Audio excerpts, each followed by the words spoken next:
Hello everyone, कैसे हैं आप लोग। चलिए, welcome to my YouTube channel imperial chemistry explorer. आज हम लोग बात करेंगे model set, Jharkhand model set 1 के स्मॉल आंसर टाइप क्वेश्चंस। ठीक है, हम लोगों ने लास्ट वीडियो में क्वेश्चन नंबर 34 तक देख लिया था, जो 2 मार्क्स के थे। और आज हम लोग देखेंगे क्वेश्चन नंबर 35 से आगे, जो क्वेश्चंस 3 नंबर में पूछे जा सकते हैं। ठीक है, तो हमारा पहला सवाल है differentiate between molarity and molality. उसके बाद है write their units and then what is the effect of change in temperature. यानी सबसे पहले मोलरिटी और मोलैलिटी के बीच हम लोग डिफरेंस लिखेंगे। तो जब भी डिफरेंस की बात आती है तो हम लोग 2 कॉलम बनाते हैं, एक होगा मोलरिटी का और एक होगा मोलैलिटी का। सबसे पहला पॉइंट हमारा होना चाहिए इसका डेफिनेशन, है ना। तो डेफिनेशन में हम लोग लिखेंगे it is the number of moles of solute in 1 litre of solution. Okay, ये क्या होता है, 1 केजी सॉल्वेंट में, 1 केजी सॉल्वेंट में जितना मोल सॉल्यूट होता है उसे हम लोग मोलैलिटी कहते हैं। सो it is the number of moles of solute in 1 kg of solvent, 1 kg of solvent. Clear है। हम लोग इसका रिप्रेजेंटेशन देखेंगे। रिप्रेजेंटेशन होगा इसका कैपिटल M और मोलैलिटी का होता है स्मॉल m। फॉर्मूले की बात अगर हम लोग करेंगे तो molality equal to number of moles of solute यानी NB 1 लीटर में। तो अगर मान करके चलिए V लीटर में NB मोल है तो 1 लीटर में कितना होगा NB upon V। So it is the ratio of number of moles of solute upon volume of solution. ये हो गया मोलैलिटी। और मोलैलिटी होगा small m equal to number of moles of solute upon weight of solvent. Solvent का wait होना चाहिए किसमें, KG में, यहाँ पे लिख देंगे केजी में। ठीक है, उसके बाद हम लोग देखेंगे यूनिट क्या होगा। तो molality equal to number of moles of solute है अपॉन वॉल्यूम ऑफ सॉल्यूशन। तो number of moles of solute का यूनिट तो आप जानते हो, क्या हो जाएगा मोल, और वॉल्यूम दिया हुआ लीटर में, सो इट इज मोल पर लीटर। यहाँ पे हो जाएगा मोल पर केजी, मोल पर केजी। नेक्स्ट पॉइंट आता है dependency, effect of temperature, effect of temperature. तो आप जानते हैं अगर हम टेम्परेचर बढ़ाते हैं तो वॉल्यूम क्या होता है, घट जाता है। तो वॉल्यूम अगर घटेगा तो मोलैलिटी क्या होगा, बढ़ जाएगा। तो मोलैलिटी क्या होगा, molality increases with increase in temperature, increase in temperature. यहाँ पर हम लोग देखेंगे कि वेट है नीचे में, तो ऑब्वियस सी बात है वेट जो है वो टेम्परेचर पे डिपेंड नहीं करता। सो हम लोग लिखेंगे इट इज यानी molality independent of temperature, it is independent of temperature. ये टेम्परेचर पर निर्भर नहीं करते हैं। तो हम लोग दोनों के बीच डिफरेंस लिख लिए, सारे प्रॉपर्टीज को एक्सप्लेन कर दिए। It is the number of moles of solute in 1 litre of solution. Molality होता है it is the number of moles of solute in 1 kg of solvent. Molality को रिप्रेजेंट करते हैं कैपिटल M से, molality को represent करते हैं small m से। फॉर्मूला होगा number of moles of solute upon volume of solution. यहाँ पे होगा मोलैलिटी का number of moles of solute upon weight of solvent. Unit molality का मोल पर लीटर, इसका होगा मोल अपॉन केजी। क्लियर है। ये टेम्परेचर बढ़ने से मोलैलिटी घटता है और टेम्परेचर बढ़ने से मोलैलिटी इंडिपेंडेंट यानी कोई निर्भर नहीं पड़ता उस पर, यानी कोई फर्क नहीं पड़ता। क्लियर है। तो ये हो गया क्वेश्चन नंबर 35। तो ध्यान देंगे, इसके आगे और भी क्वेश्चन पूछे जा सकते हैं, जैसे कंसंट्रेशन टर्म में मोलैलिटी और मोलैलिटी हम लोगों ने देखा, मोल फ्रैक्शन भी पूछा जा सकता है, और आपका पार्ट्स पर मिलियन भी पूछा जा सकता है। तो ध्यान रखेंगे इन सारे कंसंट्रेशन टर्म्स को। क्लियर है। क्वेश्चन नंबर 36 की ओर हम लोग चलते हैं। तो क्वेश्चन नंबर 36 कहता है NO2 dissociates into NO2 dissociates into NO and O2। ये जो है NO और O2 में डिसोसिएट कर रहा है, ठीक है। किस प्रकार से डिसोसिएट कर रहा है वो जरा हम लोग देख लें। तो ये 2NO2 डिसोसिएट्स हो रहा है 2NO में और O2 में। तो दिया हुआ है decrease in concentration of NO2। तो सबसे पहले इसका हम लोग डिफरेंशियल रेट लिखेंगे। रेट इक्वल टू क्या होता है 1/2 into change in concentration of NO2 upon change in time. ये रिएक्टेंट है इसलिए हम लोग क्या लिखे हैं -2 से मल्टीप्लाई है तो उसको क्या करते हैं डिवाइड कर देते हैं। यहाँ पर प्रोडक्ट है तो प्रोडक्ट क्या होगा धीरे धीरे बढ़ता है इसलिए हम लोग क्या लेते हैं +1/2 change in concentration of NO upon क्या होगा ΔT इक्वल टू क्या हो जाएगा प्लस में change in concentration of O2 upon ΔT। इसको हम लोग डिफरेंशियल रेट इक्वेशन कहते हैं। डिफरेंशियल रेट इक्वेशन को ध्यान में रखेंगे। रेट ऑफ रिएक्शन बराबर होता है रिएक्टेंट के रिस्पेक्ट में माइनस लगाएंगे, प्रोडक्ट के रिस्पेक्ट में प्लस लगाएंगे, और जो कोएफिशिएंट है उससे हम लोग उसको क्या करेंगे डिवाइड कर देंगे। यानी change in concentration by time divided by there corresponding coefficient given in balance chemical equation. दिया हुआ है गिवन, ये बोल रहा है decrease in concentration of NO2। तो बताइए change in concentration of NO2, ये केवल चेंज हुआ लेकिन आपको बोला है डिक्रीज यानी माइनस इक्वल टू कितना दिया हुआ है 6.0 इंटू 10⁻² मोल पर लीटर पर सेकेंड। तो आप लोग को फाइंड आउट करना है what will be the rate of increase of concentration of O2। तो O2 का कंसंट्रेशन कितना से बढ़ेगा। तो हम लोग देखेंगे इसको मान लीजिए इक्वेशन 1। फ्रॉम इक्वेशन 1 बताइए हमें ये वैल्यू दिया हुआ है और इसको ये निकालना है, ठीक है। तो इन दोनों को कंपेयर कर देते हैं। तो बताइए 1/2 change in concentration of NO2 upon ΔT equal to क्या होगा change in concentration of O2 upon ΔT। यही वैल्यू आप लोग को निकालना है, लेकिन ये वैल्यू तो दिया हुआ है विद माइनस, ये वैल्यू दिया हुआ है विद माइनस। तो बताइए 1/2 और ये वैल्यू कितना है 6.0 into 10⁻² equal to increase in concentration of O2। तो बताइए हम लोग लिख सकते हैं change in concentration of O2 per unit time equal to, ये कट जाएगा 3.0 होगा यानी 3.0 इंटू 10⁻² मोल पर लीटर पर सेकेंड। क्लियर है। तो जिसका वैल्यू दिया हुआ है और जिसका निकालना है उन दोनों को हम लोग कंपेयर कर देंगे डिफरेंशियल रेट इक्वेशन से, तो हमारा आंसर आ जाएगा। इसी तरह से अगर पूछेगा कि रेट ऑफ रिएक्शन निकालिए तो रेट इक्वल टू हो जाएगा -1/2 इंटू दिस वैल्यू। तो दिस वैल्यू दिया हुआ है तो निकल जाएगा। अगर इसका निकालना है तो ये दो और ये दो क्या होगा कट जाएगा, ये दोनों बराबर होंगे, एक माइनस में तो एक प्लस में, ठीक है। तो ये हो गया क्वेश्चन नंबर 36। हम लोग चले आते हैं क्वेश्चन नंबर 37 की ओर। क्वेश्चन नंबर 37 में कुछ कोऑर्डिनेशन कंपाउंड्स दिए हुए हैं जिनका IUPAC नेम लिखना है। क्वेश्चन नंबर ए में है K3 क्रोमियम ऑक्सलेट है C2O4 होल थ्राइस। तो सबसे पहले हम लोग को क्या करना पड़ता है इस मेटल आयन का ऑक्सीडेशन नंबर निकालिए। तो इसको निकालने के लिए इसका ऑक्सीडेशन नंबर हम लोग क्या मान लिए X। बाकी का देखिए पोटेशियम फर्स्ट ग्रुप एलिमेंट है तो +1 होगा, सो 1 × 3 + X।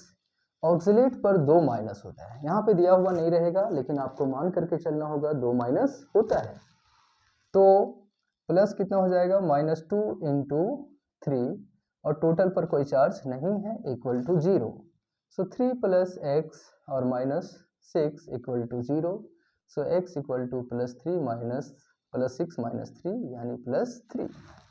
तो इसका ऑक्सीडेशन स्टेट आ गया +3। रूल क्या कहता है, सबसे पहले कैटायन का नाम लिखिए, तो पोटेशियम, ओके। उसके बाद हम लोग लिगेंड्स का नाम लिखते हैं, कितने लिगेंड्स हैं, 3, तो 3 के लिए ट्राई ऑक्सलेटो, जो नेगेटिव लिगेंड होते हैं उसके नाम के लास्ट में ओ लगाते हैं, ऑक्सलेटो।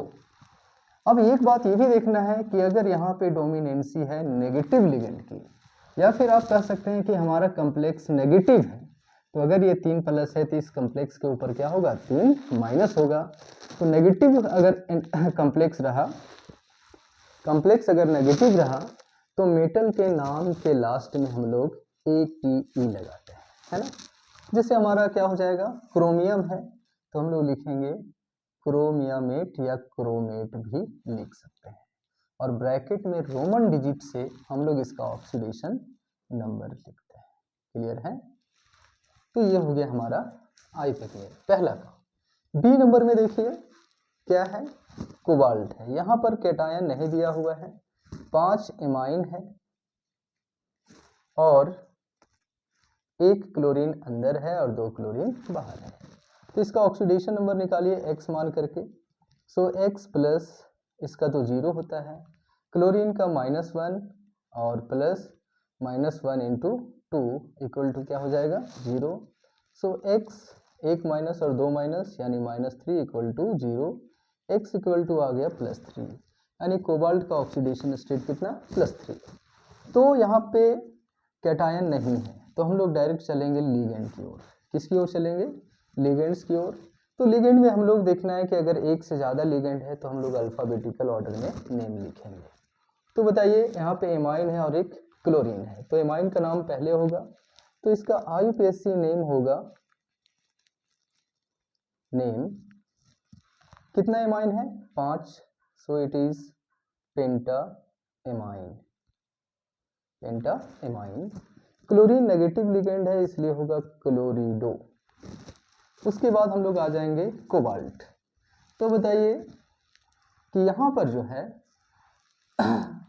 न्यूट्रल लिगेंड ज़्यादा है, क्या है, न्यूट्रल लिगेंड ज़्यादा है। अगर न्यूट्रल लिगेंड ज़्यादा है तो हम लोग इसके नाम के लास्ट में ATE नहीं लगाएंगे, ठीक है।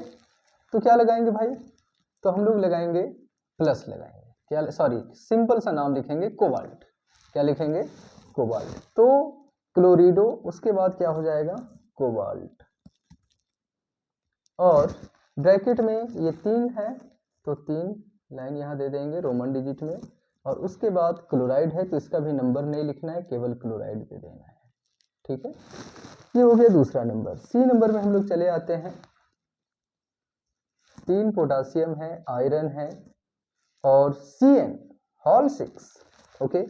तो कुछ नहीं, ये पोटासियम है तो पहले इसका नाम लिख लीजिए, पोटासियम, और कितना साइनाइड है, 6, तो हेक्सा साइनो या साइनिडो, ओके। अब ये आयरन देखेंगे आप, यहाँ पे 6 माइनस है और 3 प्लस बाहर में है, तो यहाँ पे ज़्यादा किसकी संख्या है, माइनस वाले की, तो यहाँ पे इसका नाम होगा साइनिडो फेरेट, फेरेट, ओके। और ब्रैकेट में हो जाएगा 3, देख लेंगे आप इसका ऑक्सीडेशन नंबर निकाल के, इसका 3 हो गया, प्लस x, एक साइनाइड पर 1 माइनस तो 6 पर 6 minus equal to 0, so x equal to क्या हो जाएगा, +3। क्लियर है, तो ये हो गया आईपीएक नेम ऑफ द इनऑर्गेनिक यानी कोऑर्डिनेशन कंपाउंड्स, ठीक है। तो हम लोग चलते हैं क्वेश्चन नंबर 38 की ओर।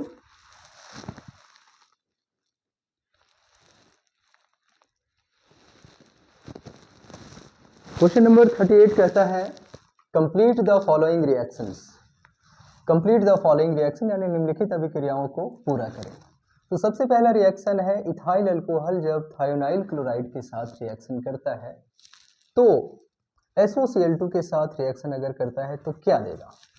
तो ये सबसे इंपॉर्टेंट रिएक्शन है हमारा प्रिपरेशन ऑफ हेलो अल्केन का, क्योंकि इससे हमें जो है purest form of haloalkane यानी क्लोरो अल्केन प्राप्त होता है, and this reaction is named as Darzens reaction.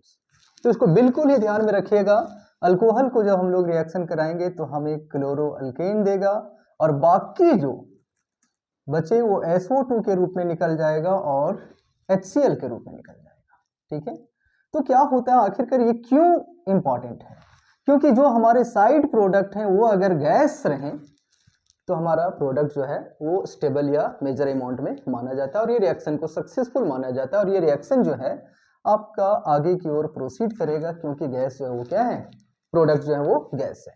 तो ये दोनों जो है वो निकल गए, तो हमारा ये बचा, तो ये प्योरेस्ट फॉर्म ऑफ क्लोरोअल्केन प्राप्त होता है। इस रिएक्शन को हम लोग क्या कहेंगे, डार्जन्स रिएक्शन। तो alcohol on reaction with hydronyl chloride gives purest form of chloroalkane and SO2 and HCl are escaped. Okay, this reaction is called Darjan's reaction. Clear है? Next है हमारा ये जो है concentrated H2SO4 के प्रेजेंस के साथ अगर हम लोग अल्कोहल को रिएक्शन कराते हैं तो हमें क्या मिलेगा। तो ऑब्वियस सी बात है, अगर कंसंट्रेटेड H2SO4 लेंगे यानी कंसंट्रेटेड एसिड लेंगे तो यहाँ पे एलिमिनेशन देगा। क्या देगा, एलिमिनेशन। और एलिमिनेशन के फलस्वरूप हमें क्या मिलेगा, एल्कीन मिलेगा। अब एल्कीन जो है, दो तरह के एल्कीन मिलने के चांसेस हैं। पहला कि ये OH तो यहाँ से निकलेगा ही निकलेगा और इसके बगल वाले कार्बन पर भी हाइड्रोजन है और इधर भी हाइड्रोजन है। ठीक है, तो हाइड्रोजन जो है उस कार्बन से निकलेगा जिसके पास कम नंबर ऑफ हाइड्रोजन है, कम नंबर ऑफ हाइड्रोजन है। तो हमारा मेन प्रोडक्ट बनेगा CH3, CH double bond CH और CH3, ये मेजर अमाउंट में बनेगा। और अगर यहां से हाइड्रोजन निकल गया तो आप देखेंगे CH3 CH2 CH double bond CH2, ये क्या होगा, माइनर अमाउंट में बनेगा। क्लियर है? तो रीजन ये है, रीजन ये है कि अगर यहां से OH निकल गया तो यहां पर जो हाइड्रोजन है, इसके मैं 2-3 रीजन बताऊंगा आप लोग को कि यहाँ जो कार्बन है ये 2 डिग्री कार्बन है और जिस कार्बन से हाइड्रोजन अटैच्ड है वो उसी के नेचर के अकॉर्डिंग होता है। तो हमारा जो हाइड्रोजन है वो 2 डिग्री हाइड्रोजन है। क्लियर है? और 2 डिग्री हाइड्रोजन जो है 1 डिग्री हाइड्रोजन से ज्यादा रिएक्टिव होता है। ओके, ज्यादा एसिडिक होता है, इसलिए यहां से निकलेगा। दूसरा नियम, दूसरा कंसेप्ट यह है कि हमारा सेडजिफ रूल कहा था, सेडजिफ रूल में कहा गया था कि during beta elimination reaction that alkene will be produced in major amount which is more alkyl substituted. तो अब बताइए, ये जो अल्कीन है इसके साथ कितने अल्काइल हैं, 2 अल्काइल हैं, लेकिन इस अल्कीन के पास कितने अल्काइल हैं, 1 ही है, तो ये ज्यादा मात्रा में होगा। क्लियर है? तो ऐसे प्रोडक्ट को हम लोग सेडजेफ प्रोडक्ट भी कहेंगे। तो यहाँ पे नियम लागू होता है सेडजेफ एलिमिनेशन। क्लियर है?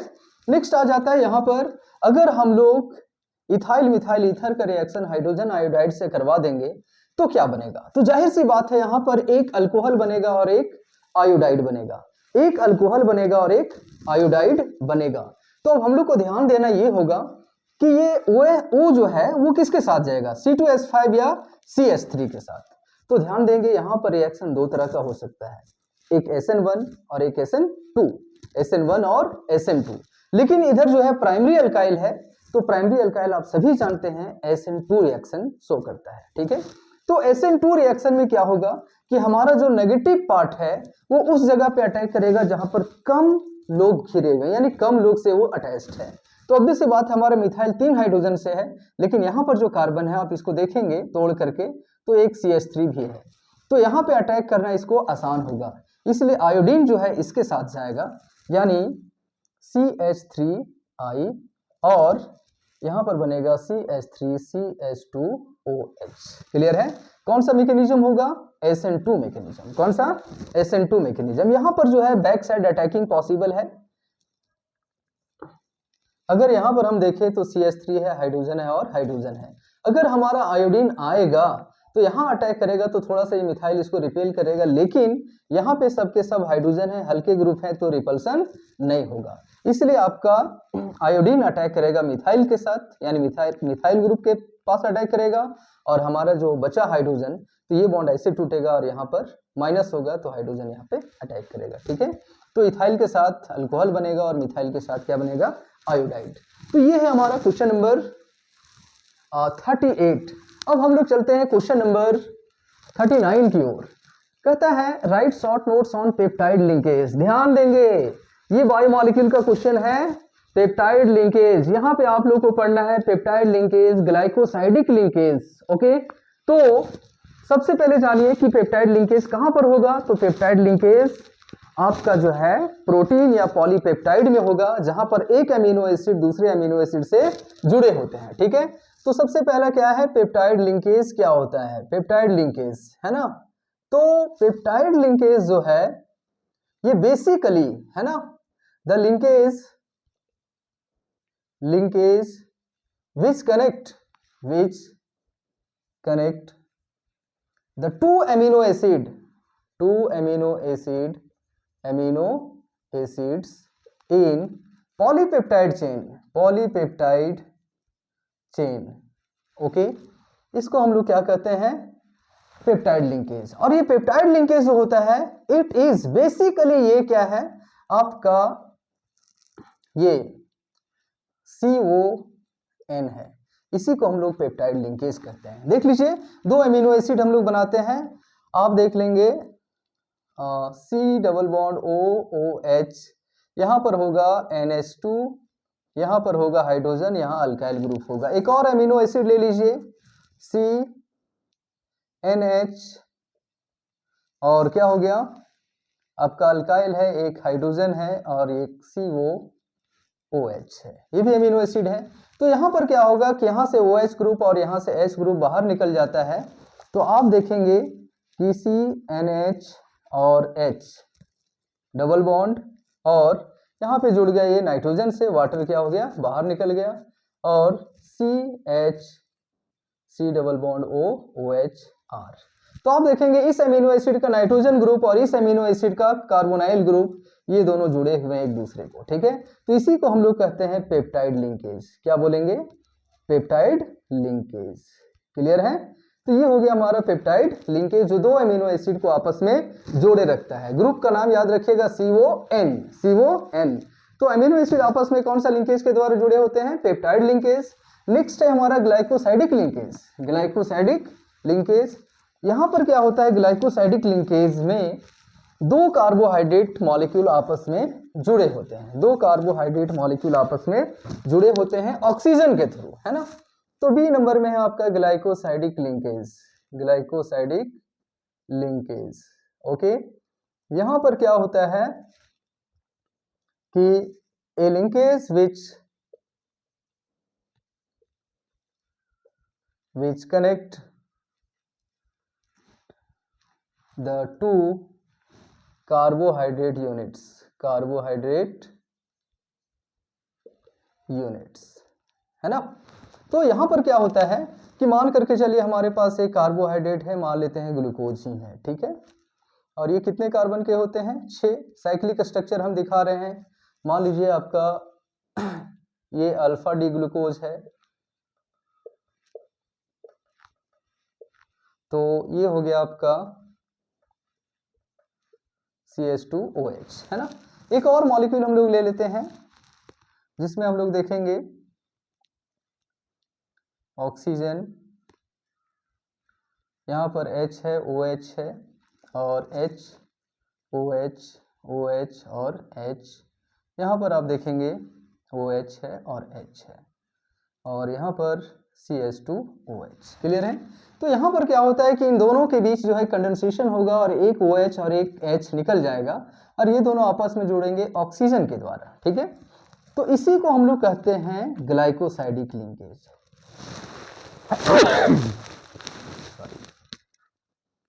Glycosidic linkage. तो बताइए यहां पर क्या है, ये भी एक ग्लूकोज है अल्फा डी ग्लूकोज, और ये भी एक अल्फा डी ग्लूकोज है, और दोनों को आपस में कौन कनेक्ट किए हुए हैं, तो ये हमारा ऑक्सीजन। इसी को हम लोग कहते हैं ग्लाइकोसाइडिक लिंकेज, जो दो ग्लूकोज यूनिट को या दो कार्बोहाइड्रेट यूनिट को आपस में जोड़े रखता है। क्लियर है। उसके बाद आता है name the basis present in RNA. आप सबों को पता होगा कि डीएनए और आरएनए में जो है 4 बेस होते हैं, ठीक है, 2 प्यूरिन और 2 पायरिमिडीन। तो अगर हम डीएनए की बात, पहले आरएनए देख लेते हैं। तो आरएनए में एक होगा आपका डीएनए में, तो डीएनए में होगा एडेनिन पेयर्स विथ थाइमिन और guanine pairs with cytosine. Adenine thymine के साथ सिंगल बॉन्ड और इसके साथ ट्रिपल बॉन्ड। यहाँ पर क्या होता है कि एडेनिन थाइमिन के साथ ना बॉन्ड बना करके यूरासिल के साथ बनाता है और गुआनिन साइटोसिन के साथ ही बनाता है। तो हमारा 4 पेयर, ये 4 बेसिस हो जाएंगे, एडेनिन, यूरासिल, गुआनिन और साइटोसिन। लेकिन एडेनिन, गुआनिन, साइटोसिन और थाइमिन होगा डीएनए में। तो आप लोग को 4 नेम लिखना है, एडेनिन, गुआनिन, साइटोसिन और यूरासिल। क्लियर है। तो ये आपका हो गया आरएनए का बेसिस का नाम। ऐसे आप लोग को बता दें, डीएनए हो या आरएनए हो, ये 3 प्रकार के मटेरियल के बने होते हैं। एक हो जाता है आपका पेंटोज शुगर, एक होता है फॉस्फोरिक एसिड ग्रुप और एक होता है न्यूक्लिक ये नाइट्रोजनस बेस। ठीक है, तो ये हमारा हो गया क्वेश्चन नंबर 39। देखते हैं हम लोग क्वेश्चन नंबर 40 की ओर।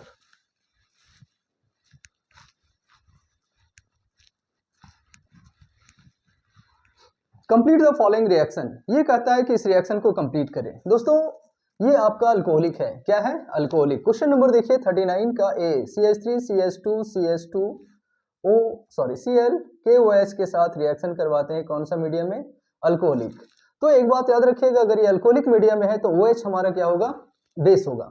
OH जो है वो बेस होगा। ठीक है, और जैसे ये Cl बाहर निकलता है ना, और ये आपका बैक साइड से क्या करेगा? अटैक करेगा, CH3 CH2 CH2 OH और बाहर निकलेगा KCl। क्लियर है? ओ सॉरी माफ करिएगा। ठीक है, ये आपका क्या होगा? बेस होगा। मैंने अभी क्या कहा? बेस होगा। तो ये निकलेगा, तो यहाँ पर कौन सा चार्ज? Plus charge. तो बीटा हाइड्रोजन जो होगा वहां से हाइड्रोजन ये लेकर के निकल जाएगा और बनेगा एल्कीन। तो याद रखेंगे आपका KCl और क्या? H2O। लेकिन अगर हम इसका रिएक्शन KOH एक्वस मीडियम में करवाते हैं तो ये न्यूक्लियोफाइल जैसा बिहेव करेगा। ये यहाँ से निकलेगा न्यूक्लियोफाइल और ये OH न्यूक्लियोफाइल यहाँ पे अटैक करेगा SN2 मैकेनिज्म के द्वारा OH और साथ में क्या देगा? KCl। आपका आंसर ये होगा। ये तब होगा जब यहाँ पे कौन सा मीडियम होगा? Aqueous medium. ठीक है, नेक्स्ट हम लोग देखते हैं क्वेश्चन नंबर बी कहता है कि अगर आप सारे क्वेश्चन में दो आंसर होने की संभावना है, थोड़ा सा डिफरेंस है। इसका रिएक्शन अगर हम AgCN के साथ करवाते हैं, किसके साथ? AgCN, तो यहाँ पे क्या होता है कि ये तो बाहर निकलेगा, लेकिन ये कार्बन और नाइट्रोजन के बीच ट्रिपल बॉन्ड है और आप जानते हैं कि यहाँ पे ये आयनिक बॉन्ड नहीं है, तो ये बॉन्ड पहले टूटेगा नहीं, तो अटैक कौन करेगा? हमारा नाइट्रोजन।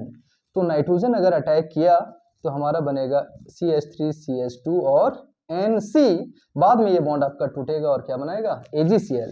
लेकिन अगर हम इसका रिएक्शन KCN से करवा दें तो प्लस और C पर क्या हो जाएगा? माइनस। तो डायरेक्ट कौन अटैक करेगा? C और हमारा बनेगा साइनाइड। ठीक है, तो याद रखेंगे अगर सिल्वर साइनाइड रिएक्शन किया तो हमारा बनेगा आइसोसाइनाइड, और अगर हमारा पोटासियम साइनाइड से रिएक्शन किया तो बनेगा साइनाइड। क्लियर है? क्वेश्चन नंबर आ जाता है सी में। 40 का सी देखते हैं हम लोग। CH3 सॉरी 40 का C और Cl है, इसका रिएक्शन सोडियम आयोडाइड से करवाते हैं एसीटोन के प्रेजेंस में। बहुत ही फेमस रिएक्शन है दोस्तों, ये आपका फिंकलस्टीन रिएक्शन है। हैलाइड एक्सचेंज मेथड का पहला reaction Finkelstein reaction, sodium iodide के साथ रिएक्शन कराते हैं क्लोरो अल्केन या ब्रोमो अल्केन का इन प्रेजेंस ऑफ एसीटोन। तो हाइड्रोजन यहाँ पे एक्सचेंज करता है CH3I और क्या देगा? NaCl। कौन सा रिएक्शन है ये? Finkelstein reaction. लेकिन अगर हम यहाँ पे सिल्वर फ्लोराइड रखेंगे इसको हटा करके तो हमें फ्लोरोमीथेन देगा। उस रिएक्शन को हम लोग क्या बोलते हैं? Swarts reaction. क्लियर है? हम लोग देखते हैं क्वेश्चन नंबर 41। क्वेश्चन नंबर 41 बहुत इंपॉर्टेंट नेमिंग रिएक्शन में आता है, कार्बाइल एमाइन रिएक्शन। क्या है? Carbyl amine reaction. तो कार्बाइल एमाइन रिएक्शन बताइए, हम लोग यहाँ पर क्या करते हैं? 1 डिग्री एमाइन, कौन सा? 1 डिग्री एमाइन का रिएक्शन हम लोग 1 डिग्री एमाइन का रिएक्शन अगर हम लोग क्लोरोफॉर्म से करवाते हैं, किससे? HCCl3 इन बेस या अल्कली की उपस्थिति के साथ, है ना। तो क्या होता है कि हमें जो है ये आइसोसाइनाइड देता है। क्या देता है? आइसोसाइनाइड। 1 डिग्री आप ले लीजिए, कोई भी 1 डिग्री अगर हम लोग ले लेते हैं तो हमें क्या देता है? ये आइसोसाइनाइड देता है। क्या देगा? आइसोसाइनाइड देगा। मान करके चलिए हमारा 1 डिग्री एमाइन है, नाइट्रोजन से अटैच्ड है। ठीक है, तो हमारा क्या बनेगा? RNC अल्काइल आइसोसाइनाइड और साथ में देगा 3 मॉलिक्यूल ऑफ KCl और साथ में बाहर निकलेगा आपका H2O, 3 मॉलिक्यूल ऑफ H2O। तो याद रखिएगा कि ये रिएक्शन पॉसिबल है केवल और केवल प्राइमरी एमाइन के लिए। ठीक है, तो primary amine on reaction with chloroform CHCl3 लिख सकते हैं, CHCl3 इन अल्कली। तो हमें क्या मिलता है? Isocyanide, alkyl isocyanide, alkyl isocyanide. Clear है? तो हम लोग इसे क्या बोलते हैं?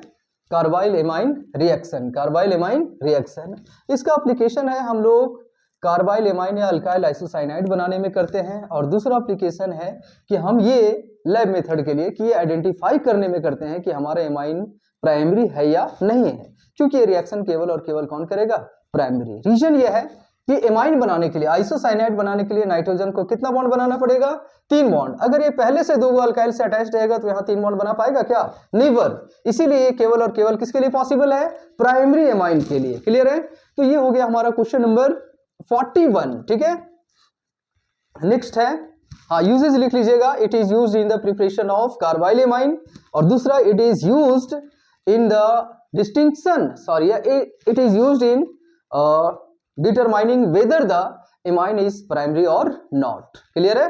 नेक्स्ट आता है हमारा क्वेश्चन नंबर 42 कहता है defined monosaccharide, give an example. तो ऑब्वियस सी बात है, हम लोग कार्बोहाइड्रेट बायोमॉलिक्यूल्स में पढ़े होंगे, कुछ देर पहले भी कार्बोहाइड्रेट की चर्चा किए थे। मोनोसेक्राइड, कार्बोहाइड्रेट जो है 3 प्रकार के होते हैं। कितने प्रकार के, 3 प्रकार के कार्बोहाइड्रेट्स, है ना। कार्बोहाइड्रेट किसे कहते हैं, पॉलीहाइड्रोक्सी एल्डिहाइड और पॉलीहाइड्रोक्सी कीटोन को हम लोग कार्बोहाइड्रेट कहते हैं। ये 3 प्रकार के होते हैं। एक होगा आपका मोनोसेक्राइड, दूसरा होगा ऑलिगोसेक्राइड और तीसरा होगा पॉलीसेक्राइड, है ना। तो मोनोसेक्राइड के बारे में जानना है। ये सबसे सिंपलेस्ट कार्बोहाइड्रेट होता है जिसको हम लोग फर्दर हाइड्रोलाइज नहीं कर सकते हैं। ठीक है। उसके बाद आता है ऑलिगोसेक्राइड। अगर हम इसका हाइड्रोलाइसिस करवाएंगे, upon hydrolysis it gives 2 to 10 molecules of simple carbohydrates, that is monosaccharides. But in case of polysaccharide it gives more than 10 molecules of monosaccharide units, okay, like starch, glycogen and cellulose, okay।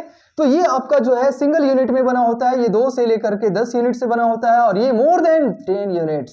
Clear है। तो हम लोग को बताना है monosaccharide. तो monosaccharide के बारे में क्या लिखेंगे हम लोग, तो सबसे पहला पॉइंट लिखेंगे it is simplest carbohydrate, it is simplest carbohydrate, carbohydrate, है ना। It can't be further hydrolysed, it can't be further hydrolyzed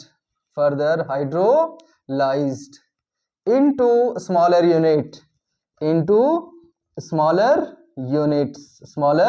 units, clear है। और आगे की बात कहा जा रहा है कि गिव एन एग्जांपल। तो इसका एग्जांपल हो जाएगा आपका glucose, fructose, galactose etcetera. Glucose का फॉर्मूला भी लिख दीजिए C6H12O6। क्लियर है। अगर ये हमारा मोनोसेक्राइड 1 कार्बन का बना है तो उसे ट्रायोज कहेंगे, 2 कार्बन का बना है तो उसे 3 कार्बन का बना है तो उसे ट्रायोज कहेंगे, 4 कार्बन का बना है तो टेट्रोज कहेंगे, 5 कार्बन का बना है तो उसे पेंटोज, और 6 कार्बन का बना है तो हेक्सोज कहेंगे। क्लियर है। तो ये हमारा हो गया मोनोसेक्राइड। नेक्स्ट है what are reducing sugar, give an example. तो रिड्यूसिंग शुगर, आप लोगों ने एल्डिहाइड एंड कीटोन पढ़ा होगा, वहां पे हम लोग पढ़े थे ये 2 प्रकार के टेस्ट, आप लोग को याद होगा, ये टॉलिंस रिएजेंट टेस्ट या सिल्वर मिरर टेस्ट, और दूसरा था फेलिंग सॉल्यूशन टेस्ट। ठीक है। ये दोनों माइल्ड ऑक्सीडाइजिंग एजेंट हैं। क्या है, माइल्ड ऑक्सीडाइजिंग एजेंट हैं। ठीक है। तो हम लोग कहेंगे, डेफिनेशन इसको लिखेंगे व्हाट आर रिड्यूसिंग शुगर। तो दूध, शुगर, सबसे पहले ये जानिए शुगर क्या होता है। तो वैसे कार्बोहाइड्रेट जो स्वीट इन टेस्ट होगा, मीठा होगा, उसे हम लोग क्या कहेंगे, शुगर, और जो मीठा नहीं होगा उसे क्या बोलेंगे, नॉन शुगर।